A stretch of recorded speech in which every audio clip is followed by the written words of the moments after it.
Credit ಕಾರ್ಡ್ಗಳು ಬಳಕೆದಾರರಿಗೆ bank ಅಥವಾ ಇಶ್ಯೂಯರ್ನಿಂದ ಹಣವನ್ನು ಸಾಲವಾಗಿ ಪಡೆಯಲು ಅನುಮತಿಸುವ ಆರ್ಥಿಕ ಸಾಧನಗಳಾಗಿದ್ದು, ಖರೀದಿಗಳನ್ನು ಮಾಡಲು ಬಳಸಲಾಗುತ್ತದೆ ಮತ್ತು ಸಾಲ ಪಡೆದ ಮೊತ್ತವನ್ನು ನಂತರ ತಿರುಗಿಸುವ ನಿರೀಕ್ಷೆಯಿದೆ. ನಿಮ್ಮ ಬ್ಯಾಂಕ್ ಖಾತೆಯಿಂದ ನೇರವಾಗಿ ಹಣ ತೆಗೆದುಕೊಳ್ಳುವ ಡೆಬಿಟ್ ಕಾರ್ಡ್ಗಳಿಗಿಂತ ಭಿನ್ನವಾಗಿ, ಕ್ರೆಡಿಟ್ ಕಾರ್ಡ್ಗಳು ನಿರ್ವಹಿಸಬೇಕಾದ ಕ್ರೆಡಿಟ್ ಲೈನ್ ಅನ್ನು ಒದಗಿಸುತ್ತವೆ. ಮುಖ್ಯ ವ್ಯತ್ಯಾಸ ಹಣದ ಮೂಲದಲ್ಲಿದೆ. ಡೆಬಿಟ್ ಕಾರ್ಡ್ಗಳು ನಿಮ್ಮ ಸ್ವಂತ ಹಣವನ್ನು ಬಳಸುತ್ತವೆ, ಆದರೆ ಕ್ರೆಡಿಟ್ ಕಾರ್ಡ್ಗಳು ಸಾಲದ ಹಣವನ್ನು ಬಳಸುತ್ತವೆ. ಜವಾಬ್ದಾರಿಯುತ ಬಳಕೆ ಅತ್ಯಂತ ಮುಖ್ಯ, ಏಕೆಂದರೆ ನೀವು ಸಾಲವನ್ನು ತಿರುಗಿಸದಿದ್ದರೆ ಸಾಲದ ಭಾರ ಹೆಚ್ಚಾಗಬಹುದು ಮತ್ತು ದುಬಾರಿ ದಂಡನೆಗಳು ಎದುರಾಗಬಹುದು.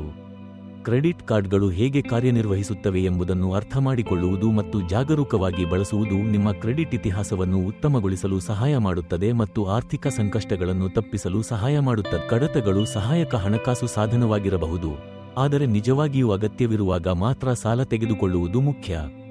ಸಾಲ ತೆಗೆದುಕೊಳ್ಳುವ ಮೊದಲು ಬಡ್ಡಿದರಗಳು ಮತ್ತು ಪಾವತಿ ವೇಳಾಪಟ್ಟಿಗಳನ್ನು ಒಳಗೊಂಡು ಪಾವತಿ ನಿಯಮಗಳನ್ನು ಸಂಪೂರ್ಣವಾಗಿ ಅರ್ಥಮಾಡಿಕೊಳ್ಳಿ. ಜವಾಬ್ದಾರಿಯುತ ಸಾಲ ತೆಗೆದುಕೊಳ್ಳುವುದು ಸಮಯಕ್ಕೆ ಪಾವತಿಗಳನ್ನು ಮಾಡುವುದು ಮತ್ತು ನೀವು ನಿರ್ವಹಿಸಬಹುದಾದಕ್ಕಿಂತ ಹೆಚ್ಚು ಸಾಲ ತೆಗೆದುಕೊಳ್ಳದಿರುವುದನ್ನು ಅರ್ಥಮಾಡಿಕೊಳ್ಳುತ್ತದೆ. ಸಾಲಗಳನ್ನು ಜಾಗರೂಕತೆಯಿಂದ ನಿರ್ವಹಿಸುವ ಮೂಲಕ ನೀವು ಧನಾತ್ಮಕ ಕ್ರೆಡಿಟ್ ಇತಿಹಾಸವನ್ನು ನಿರ್ಮಿಸಬಹುದು. ಇದು ಭವಿಷ್ಯದಲ್ಲಿ ಹಣಕಾಸು ಸಂಪನ್ಮೂಲಗಳನ್ನು ಸುಲಭವಾಗಿ ಪಡೆಯಲು ಸಹಾಯ ಮಾಡಬಹುದು.